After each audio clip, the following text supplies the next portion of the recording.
इस तरीके से अंजलि ने चेहरों के साथ में बता दिया है कि कौन कौन से वो बड़े चेहरे हैं जिन्हें फोन कॉल पहुंच चुका है और कौन कौन से वो चेहरे हैं जो संभावित है। और लगातार इंडिया न्यूज मेगा कवरेज में बता रहा है कि किस किस राज्य से कौन कौन से वो चेहरे हैं जिनका नाम तय समझिए। कुछ को फोन कॉल आ चुका है जो इंडिया न्यूज से बात कर रहे हैं या फिर अपने रिएक्शन दे रहे हैं, कुछ को फोन कॉल पहुंचा है लेकिन अभी वो रिएक्ट नहीं कर रहे हैं, और कुछ को फोन कॉल बस पहुंच जाएगा। शाम को शपथ ग्रहण का कार्यक्रम है। मध्य प्रदेश जहां से सभी 29 सीटें जीती हैं, कॉन्फिडेंस हाई है वंदना। बिल्कुल, और मध्य प्रदेश की ये खासियत है कि इससे पहले भी, क्योंकि clean sweep Bharatiya Janata party ने किया था, एक सीट छिंदवाड़ा 2019 में नहीं जीत पाई थी, लेकिन हालांकि वो कांग्रेस का गढ़ है। और क्योंकि मध्य प्रदेश पर निगाहें हैं और इसके साथ ही हम चर्चा इस बात पर भी कर रहे हैं कि इस बार सहयोगियों को कितना यहाँ पर कोटा दिया जाएगा, क्योंकि उनके मान सम्मान की बात हो रही है। साथ ही मंत्री परिषद का जो साइज है, क्या वो एक्सपेंड किया जाएगा सहयोगियों के लिए, या फिर भारतीय जनता पार्टी के कोटे से जो संख्या है मंत्रियों की वो घट सकती है। इस पर हम लगातार चर्चा भी कर रहे हैं। राहुल लाल जी भी हमारे साथ हैं। राहुल लाल जी, आपको क्या लग रहा है कि मंत्री परिषद के साइज को बढ़ाएंगे या फिर वंदना राहुल जी से हम रिएक्शन लें, लेकिन उससे पहले न्यूज रूम से हमारे senior colleague managing editor input हमारे साथ जुड़ गए हैं। राकेश कुमार सिंह, जो बीजेपी को लगातार दशकों से कवर भी कर रहे हैं, लगातार बड़े नेताओं से बात भी होती रही है। और राकेश आज मुझे बता रहे थे सुबह में जब मैं तैयार हो रही थी बुलेटिन के लिए कि कई ऐसे नेता हैं, कई ऐसे सांसद हैं जिन्हें फोन कॉल आया है और उन्होंने राकेश को फोन कॉल करके बताया कि भाई हमारा नाम तो पक्का है। राकेश, देखिए रचना, आपने उसका खुलासा कर दिया, लेकिन जिस तरह से जो मंत्रियों के फोन आ रहे हैं, जो संभावित जो मंत्रिमंडल में जिन्हें शामिल होना है, उसमें सबसे जो चौंकाने वाला नाम है प्रताप राव जाधव, जो कि शिवसेना से हैं।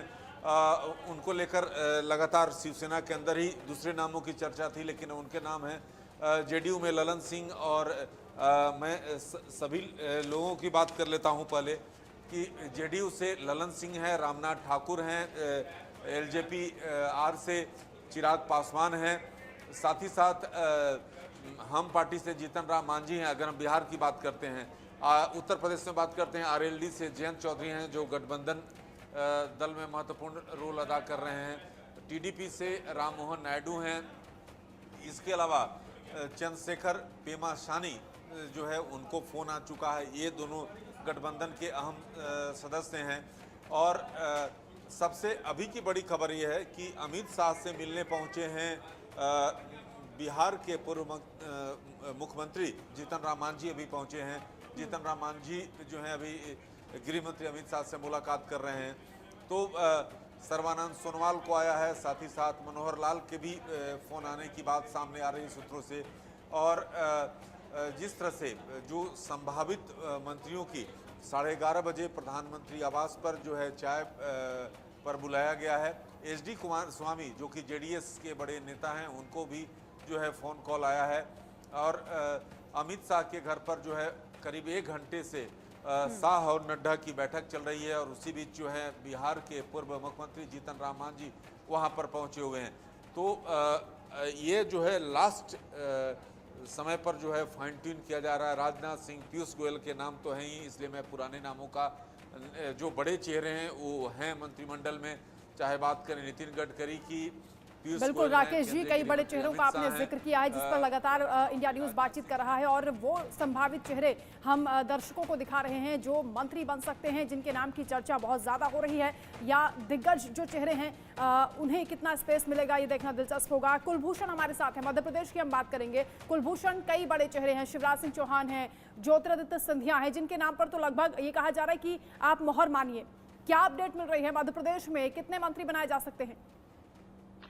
देखिए, मध्य प्रदेश से अगर बात करें, क्योंकि मध्य प्रदेश ने जो अपना परफॉर्मेंस दिया है वो 100% दिया है, क्योंकि 29 की 29 सीटें जीतकर जो कमल की फूल की माला है वो प्रधानमंत्री नरेंद्र मोदी को मध्य प्रदेश के मुख्यमंत्री डॉक्टर मोहन यादव, प्रदेश अध्यक्ष विष्णुदत्त शर्मा ने पहनाई है। इसके पीछे के क्या कारण है? सबसे पहले हमें ये समझना होगा, क्योंकि 3 महीने पहले विधानसभा के चुनाव थे और इस विधानसभा चुनाव में जो लाडली बहना ने असर दिखाई, वही असर हमें मध्य प्रदेश के लोकसभा चुनाव में भी देखने को मिला। तो इसके पीछे की जो रणनीति है वो शिवराज सिंह चौहान की है। तो कहीं ना कहीं ये जो सूत्रों के हवाले से खबर जानकारी आ रही है कि शिवराज सिंह चौहान को एक बड़ी जिम्मेदारी जो है प्रधानमंत्री नरेंद्र मोदी दे भी सकते हैं। और क्यों दे सकते हैं? क्योंकि जब प्रधानमंत्री मध्य प्रदेश के दौरे पर थे तो उन्होंने शिवराज सिंह चौहान की तारीफ करते हुए कहा था कि शिवराज सिंह चौहान जो संगठनात्मक तरीके से सरकार को चलाते हैं, संगठन को चलाते हैं, अब मैं चाहता हूं कि मैं इन्हें दिल्ली लेकर जाऊं और अपने साथ इनका उपयोग करूं। यानी कि उन्होंने संकेत जो है पहले ही मध्य प्रदेश में शिवराज सिंह चौहान के लिए दे दिए थे। अब ज्योतिरादित्य सिंधिया की अगर बात करते हैं तो एक युवा चेहरे हैं और युवा के साथ साथ मराठा वोट बैंक, क्योंकि आने वाले समय में महाराष्ट्र में वोट बैंक है, तो मराठा वोट बैंक को साधने के लिए ज्योतिरादित्य सिंधिया को दूसरी बार प्रधानमंत्री नरेंद्र मोदी अपनी कैबिनेट में शामिल करेंगे। इसके साथ ही तीसरा नाम जो चल रहा है मध्य प्रदेश से वो है विष्णुदत्त शर्मा, प्रदेश अध्यक्ष है बीजेपी के। ब्राह्मण वोट बैंक की अगर बात करें, क्योंकि जिस प्रकार से विधानसभा और लोकसभा चुनाव में संगठनात्मक जो वोट प्रतिशत संगठन के कार्यकर्ताओं ने बढ़ाया है, कहीं ना कहीं विष्णुदत्त शर्मा का भी कद बढ़ता हुआ नजर आया है। लेकिन हिमाद्री सिंह की बात करें, हिमाद्री सिंह एक महिला है, एक युवा है, पढ़ी लिखी महिला है और इसके साथ ही युवा सांसद के तौर पर एक आदिवासी नेता भी है, क्योंकि मध्य प्रदेश में आदिवासी बहुमूल्य इलाका है, एक बड़ा वोट बैंक आदिवासियों का है। तो हिमाद्री सिंह को भी मोदी अपनी कैबिनेट में शामिल कर सकते हैं, क्योंकि हमने इसके पहले भी देखा कि जो मोदी कैबिनेट में कई ऐसे युवा मंत्री पहली बार के सांसद जो है कैबिनेट में शामिल किए गए थे। तो फिलहाल इन यानी सांसदों को वो बड़े चेहरे जो जीत के लिए बड़ी भूमिका निभाते हुए नजर आए। और आपने बिल्कुल ठीक कहा, विधानसभा इलेक्शन में शिवराज सिंह चौहान को जब मुख्यमंत्री नहीं बनाया जा रहा था तभी से कयास लग रहे थे कि उन्हें दिल्ली जाना है, फिर अब 29 की 29 सीटें जीते जाना और उसके बाद नाम तय माना जाना, ये कई ऐसी बातें हैं जो ध्यान में रखी जा रही है केंद्र से और फिर इन नामों का चुनाव। लेकिन हाँ, आपकी बात में ये जरूर साफ हो गया, कास्ट इक्वेशन बड़े मायने रखते हैं, महिलाओं की भी भागीदारी सही तौर पर सामने लानी है। इस बात का ख्याल भी मोदी सरकार 3.0 में रखा जा रहा है। विजय कौशिक हमारे साथ में जुड़े हुए हैं, कांग्रेस के नेता हैं, साथ ही साथ कुछ तस्वीरें हैं जिन पर बात करनी जरूरी है।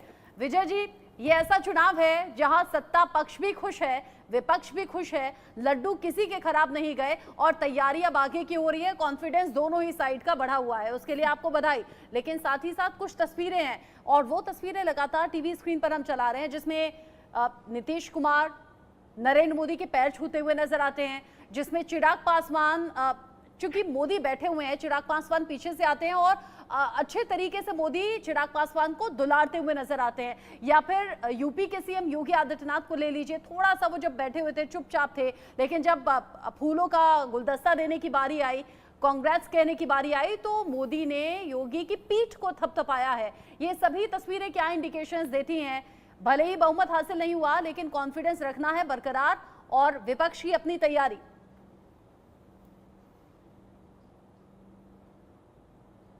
सबसे पहले मैं आपकी शुभकामनाओं के लिए आपका आभार व्यक्त। जहां तक आपने भाजपा के चाल चरित्र चेहरे को अपने तरीके से व्यक्त करने का काम किया है, तो हमारा काम है विपक्ष के तौर पर कि हम उसकी जो सही तस्वीर है वो देश की जनता के सामने रखें। आपको याद होगा कि मोदी जी के अहंकार के खिलाफ हमारी लड़ाई थी और हमें खुशी है कि आज जनता ने जो जनमत दिया है उसके चलते माननीय मोदी जी की हालत सांप छछूंदर जैसी हो गई है, ना उनसे उगले बन पड़ रहा है ना निगले बन पड़ रहा है। अरे आप कैसी बात कर रहे हैं? देखिए, सरकार बना रहे हैं फिर से, एनडीए की सरकार लगातार तीसरी बार, पीएम के तौर पर मोदी तीसरी बार, आप कह रहे हैं अहंकार है, आप कह रहे हैं ना निगलता बन रहा है ना उगलता बन रहा है, ये तो कॉन्फिडेंस है ना? सुनिए, मेरी बात पूरी होने दीजिए बस एक बात।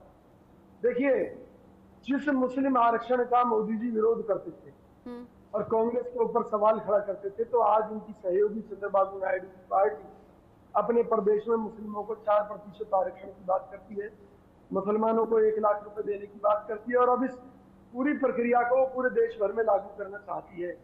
आखिर ऐसी विरोधी विचारधारा की पार्टी से मोदी जी को समर्थन लेने की क्या जरूरत थी? पहली बात। अच्छा दूसरी विजय बात, जी, एक बात बताइए, आप जातिगत लोग जनगणना का लगातार विरोध इस करते बात थे को मोदी कह जी। रहे थे कि विपक्ष को खत्म किया जा रहा है, तानाशाही की जाएगी, लोकतंत्र खत्म कर दिया जाएगा। अब तो मजबूत विपक्ष होगा, विपक्ष की भूमिका क्या रहने वाली है, या फिर वेट एंड वॉच की स्थिति में ही रहेंगे? जैसा कि मल्लिकार्जुन खड़गे ने कहा था, क्या सरकार बनाने की ही जुगत में लगे रहेंगे कि कब मौका मिले, या विपक्ष की जो मजबूती आपको मिली है उसमें किस तरह की भूमिका आपकी होगी? जयराम रमेश कह रहे थे कि ना तो नीतीश बाबू ना चंद्रबाबू नायडू चुप नहीं बैठने वाले। देखिए, ये तो राजनीतिक बात रही, क्योंकि नीतीश जो है कहते हैं इस देश में जातिगत जनगणना होनी चाहिए, और मोदी जी विरोध करते हैं, तो इसलिए हम वॉच कर रहे हैं कि ये आखिर बेमेल गठजोड़ कब तक चलेगा। रही बात हमारी भूमिका की, तो हमारी भूमिका तो उसी दिन से शुरू हो गई कि जब से जनता ने हमें विपक्ष में एक मजबूती से अपनी बात रखने का मौका दिया है। निश्चित तौर पर अब इस देश में ऐसा नहीं हो पाएगा कि मोदी जी अपनी मनमर्जी से, जैसे पहले कृषि कानून ले आए और लाने के बाद में अकेले ही उन्होंने घोषणा कर दी कि मैंने वापस लेता हूँ। तो ये जो देश में जो जनता से जुड़े देखिए, कुछ बात तो आप ठीक कह रहे हैं और उससे सहमति भी है, उससे सहमति भी है। टीडीपी के कई नेता ये कहते हुए सुने गए हैं कि मुस्लिम आरक्षण हम तो जारी रखेंगे बिना किसी रोक टोक के, बिना किसी बाधा के। अब सवाल ये कि चुनाव प्रचार के दौरान लगातार मंच से कहा गया कि धर्म के आधार पर आरक्षण नहीं होने देंगे, और ऐसे में टीडीपी के नेता खुले तौर पर कह रहे हैं कि ये आरक्षण जारी रहेगा। इसमें हो सकता है विचारों का कुछ टकराव हो, आपकी बात सही है, उस पर आप निगाहें रखिएगा। साथ ही साथ हाँ, किसी भी लोकतंत्र के लिए, उसकी मजबूती के लिए विपक्ष का मजबूत होना भी जरूरी है, जो कि अच्छी बात है देश के लिहाज से। छत्तीसगढ़ के रायपुर से दीपक विश्वकर्मा भी मेरे साथ में जुड़ गए हैं। दीपक, छत्तीसगढ़ से अपडेट क्या है? कौन से वो चेहरे हैं जिन्हें फोन कॉल आ चुका है, या फिर कौन से वो चेहरे हैं जो फोन हाथ में लिए बैठे हैं, फोन कॉल का इंतजार कर रहे हैं?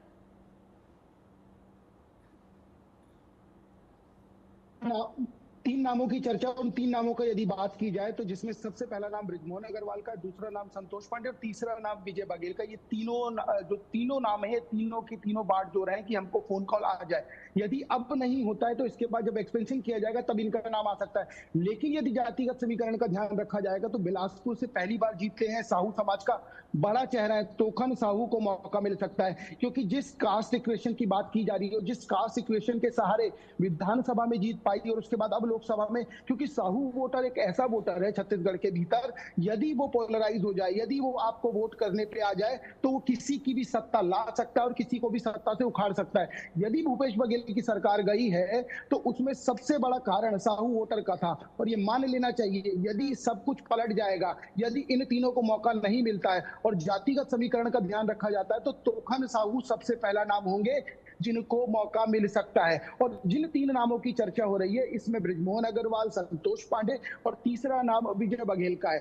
विजय बघेल के लिए कहा जाता है कि संयमित बातें नहीं करते हैं, संयमित उनका व्यवहार नहीं है, इसलिए अगर वो नाम कटेगा तो कट सकता है। लेकिन इसके इतर यदि तोखन साहू की बात की जाए तो संयमी है, सुलझे हुए हैं, कम बात करते हैं और जिस तरीके से मोदी सरकार को व्यक्ति चाहिए उसमें वो फिट बैठते कुल हैं। मिलाकर इसके फीडबैक इतर पर यदि भी ध्यान बात हम- है, और कुल मिलाकर कास्ट इक्वेशन के इर्द गिर्द घूमते हुए चेहरे अलग अलग राज्यों से नजर आ रहे हैं और इसी हिसाब से चुनाव हो रहा है। मेरे साथ में मनोहर